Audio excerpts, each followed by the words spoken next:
So a lot of my videos have been very particular to a specific stock or ETF so far. So I wanted to do a more general one and pretty much do a topic or topics that will help people the most at first when they start trading. So at first I want to start with why not to use Robinhood, because I know a lot of people use it. So first of all, I'd say execution. Here we got an article that says in 2016, 2017, they weren't giving the most favorable prices to their clients. They got actually fined by the FINRA. So that's just one thing. It's bad execution. So I mean, if you're trading with significant size and you don't get a good execution right there, you could cost you a lot. Who knows how much it could cost. Another thing is, I mean, here's another article a year or two newer. You come down here and it's saying, check this out. About 40% of its where is it? Oh, here we go. Robinhood brought in more than 40% of its revenue by selling its customers' orders to high frequency trading firms. So they're pretty much selling your orders to high frequency trading firms that will bet against you and try to take your money through their algorithms. So that's no good. So the worst part of it, I think personally, is the pre-market hours. So it's 9 a.m. Eastern or 6 a.m. Western. So you only get 30 minutes of pre-market and then 2 hours of after hours. So this is my key point: is if you're trading, mostly when you're starting off, you're attracted to the lower price stocks because you want to load as many shares as possible. And when this is the case on these low price stocks, these companies are very often unprofitable. And when you're talking penny stocks, 95% up, 98% or so probably, are unprofitable. So they're getting financed by offerings. And people are only in these stocks usually on momentum. They're not just buying random penny stocks without volume. They're buying ones that are on news and recent momentum. And that's when they do the offerings. The minute you hold one of those overnight, it is such a gamble. Because what is the chances of, if they do an offering that morning, that they're going to do it 30 minutes before the bell? It's very often before that. So when I learned my lesson, I had 8,000 in SEEL, Celos Therapeuticals. I had $8,000 in it, and they did an offering about 4 a.m. Eastern. So I had to sit here and watch, for 2 hours while the shorts attacked it underneath the offering price and never recovered. I ended up taking a 50% loss, And then from there, I never felt comfortable using it. And the times I tried after it happened again eventually. So it really limits your ability to swing trade, in my opinion. Unless you just want to take that gamble, but that's not smart. So on the contrary, I wanted to show you how, we'll talk about later, the webull. So I'm going to recommend using the webull. And for example, because look at this, the 4 a.m. Eastern pre-market. So you can start trading at 1 a.m. Western, 4 a.m. Eastern. Be the first one to buy on the ask or sell or whatever. That's very good. It's good to have that ability. TD Ameritrade is the same, so that's another one. And then here, etrade's at 7 a.m. Eastern. So that's anything from the 7 a.m. from the 4 a.m. is gonna be very little and minimal. So that's all you really need. But it's nice that extra couple hours could be nice if something's bad happening. I've seen news come out before the pre-market even opens, randomly in midnight or so that could always help. So another thing is, check this out. Robinhood suffers another outage. They're becoming infamous for shutting down, having random days where their app just doesn't work. So say if you're in a position and you're in it just keeps tanking and you can't sell, they're not going to do anything about it. I think they offered $15 for the last one that happened, and it was on a super volatile market day where people were getting killed on puts and calls. You could have lost who knows how much, all that you had invested. So, and the worst part of it is their customer service. There's no phone service, so you got to send them an email. So recently I had an issue with them where I sold shares from a position I had covered calls in, where they usually wouldn't let you. They actually returned my shares after I sold them hours later, and I bought back my calls and then sold them legitimately at a higher price though, because it was hours later, and I think they locked my account because of it, even though it was on their fault. I couldn't have done nothing about it. Usually they wouldn't let you turn your covered calls naked, because it imposes infinite risk. But my point being is, I sent them an email. They have all my money locked up, and and it is during the COVID time. I'll give them that. But check this out. They took them 3 weeks, 13 business days to get back to me. They didn't give me an explanation. They just said they disabled the withdrawal function or whatever it is called. So they pretty much just locked all my money up for 3 weeks during this time. Which luckily it's just my side account. I barely had that much money in it compared to everything, but it could have been real worse if you had been trading with a big size or really needed that money. It'd be really infuriating. So like on the etrade, they have the phones. You can call them. That is, if you have a situation where you really needed to get something taken care of, I can't even tell you how much more it's worth that, being able to talk to someone. So that's my drawback on the webull though. As happy I am with them, they're the same way. They got the email. But so that's pretty much Robinhood. I mean, the reason people started at first using it is they're the first free commission, so it made sense. I mean, if you were trading with the small size like I was at first, it was like paying $5 in and out. That's $10 on maybe a $5 or $100 or $1,000 position. You know, you had to come back. You gotta make a little bit just to break even.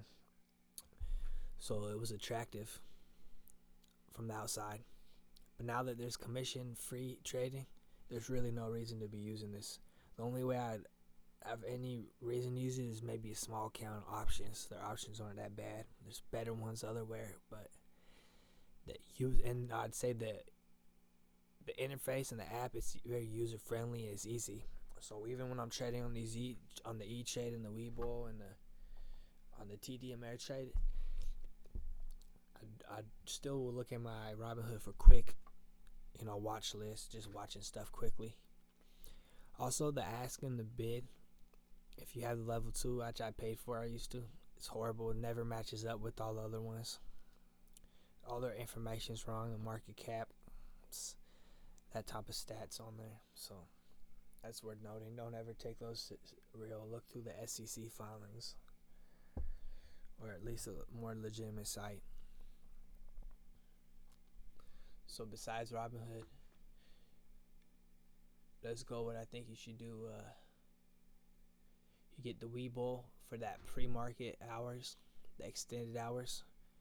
Because it only takes one situation in which we're the first one to buy one of those news plays when it first drops in that early morning, and you can make a lot of money.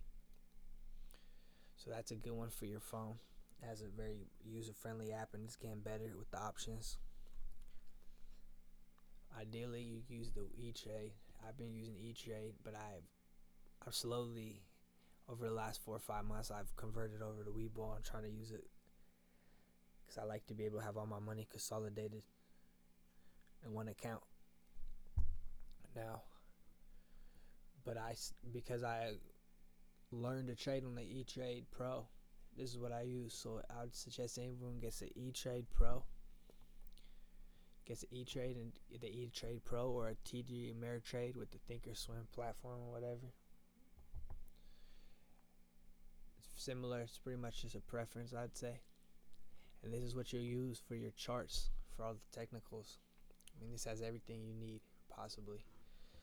It's got a scanner. So the lower days only goes to $1 minimum, so you can't use it for the very small cap penny stocks. So I personally use stock twists for. See all the people blowing those up, or see the news get dropped first, because you don't want to chase those. We all know that. But yeah, this is customizable. You can do all sorts of things, change it around, make it different sizes. And so what I'm gonna go over next is how we could get around the PDT, because I know a lot of people are gonna be dealing with that problem.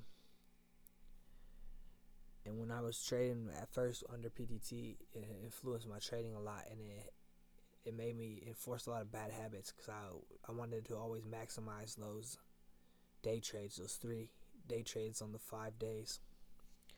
So there's times where I wouldn't cut losses and whatnot. So the best way to do that is you gotta open several accounts, which is pretty obvious. But your best friend's gonna be over here. It's gonna be the ustocktrade. And since this is a peer-to-peer trading site, it's not, you don't trade on margin. It's actually cash, but it settles on 1 day, so it's not the usual T+2. So the thing about this, there's a lot of drawbacks on this, but the big advantage is there's no PDT. You can make as many trades as you want. There's still commissions is one. It's the drawbacks, but it's very small. It's $1 in and $1 out, so $2 on a trade in and out. So if you're trading with anything over a couple grand, a grand, that shouldn't matter, unless you're just taking lots of losses. Second drawback, no extended hours at all. Opening bell to the closing bell, that's it. So you got to treat this like a day trading account. You don't want to hold it overnight. There's really no point, unless you're almost sure it closed bullishly and you think it's going to gap up in the morning, but that's just a gamble. So you might as well just sell it before the bell here in this situation. So this will be your day trading account. You could have, since it's not a margin, you could put a grand in here and make 100. You can make 30 trades in a day. Put 2 grand in here and make 30 trades. It's gonna really show you what it's like when you pass the PDT. So once you don't get past it, so you don't slowly get past that 25 and then kill yourself once you're free and you just want to overtrade. So another drawback is the liquidity on this. That's probably the biggest one. So you can't trade nothing like this. Anything to 40, 30, 50 cents, no way. You have no chance. Don't even try. Once it gets to around here is when it gets iffy. You could probably get in some of the 70 cents, a lot of the 80 cents ones, not all of them. 90 cents it gets better. $1 you start getting into them. I don't know why, but that's just how it is. And here's what I suggest trading. You find something like an EROS or something that's in the $2-3 range that's real volatile, and you just stick with it. Maybe 2 or 3 of them, and you just bounce in between them. Or you find a leverage like this with a leverage ETF or something that's real volatile for the day trading, that has lots of volume, and you can get in and out of these easy. But yeah, I sat here and I've made tons of trades, 60 plus trades on 1 day, just going in and out on a real volatile ETF like this. So you can just get in and out, scalp if you're real disciplined. You're not gonna hit them all, but that's the point of this, is pretty much that this does not have the PDT. But you don't want to just be trading this, because it's gonna be too hard. So you gotta open your etrade or your TD Ameritrade, maybe both of them. There's 2. You got 6 day trades in 5 days right there, and you got this account that's unlimited. So what I'd say is, hey, if you had 10,000, you maybe put 4 in each etrade, and then 4 grand in your TD, and then maybe just 2 in your stock trade. You don't want to start off too big on this. Plus, you can trade a lot, so in theory you can grow it fast. And the only way this is going to benefit you is if you're profitable or a good trader already, or you're just going to speed up your losses low, which is the whole point of the BTT, and you're going to learn that quick on something like this if you haven't traded. So another thing is, so then you get a webull. You got 9 day trades in the 5 rolling days plus this, in which you could actively trade, and in which the way this will help you is you won't be taking losses like you do to catch other things you see jumping. So often you'll be in a stock and maybe you're down 3 or 4%. You've been in it for 3 or 4 hours. It's getting boring, but it's still holding. It's not looking bad. Then you see someone post real good news or something, or another stock hitting your scanner. So you take your loss really quick. You buy into that, and then it dies off. And you take 2 losses. In this situation, you're not worried that much about your day trades because you build up these accounts and you got this ustocktrade, so you could hold that initial loss, hold on to that, even, and use your ustocktrade to trade the momentum. You know what I'm saying? It really will help you from being too jumpy and taking unnecessary losses. So you could keep building this up. I'd say you go you etrade, TD Ameritrade, webull, ustocktrade, and then from there, I mean, you shouldn't need more trades than that. And the way I did it when I started using this method was it's gonna be madness if you just do a bunch of different volatile plays. You got a selective feel, or maybe you're holding some calm ones in the account. But often I'd hold the same stocks in the different accounts. Just be focusing on those plays. You can't focus on too many plays, as we all know. So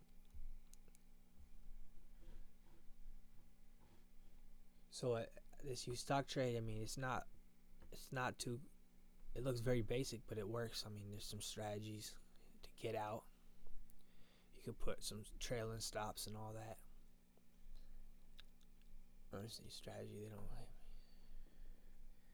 show it unless you're in them. But yeah, it gives you like a stop loss and everything. It works pretty good. But another drawback I forgot is you almost got to buy off the ask a lot of times.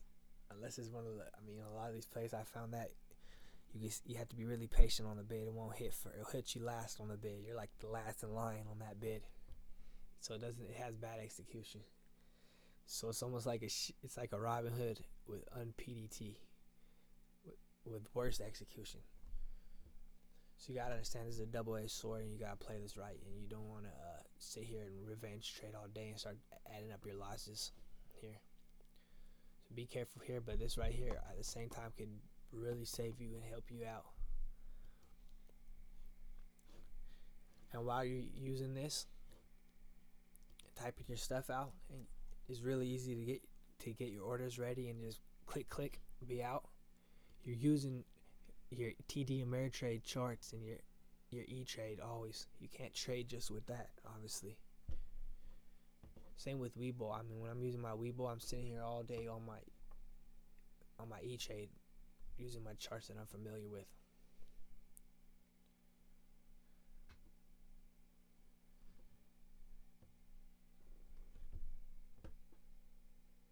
Yep, and that's pretty much it. I hope I helped someone out there, and I hope my audio's a little clear.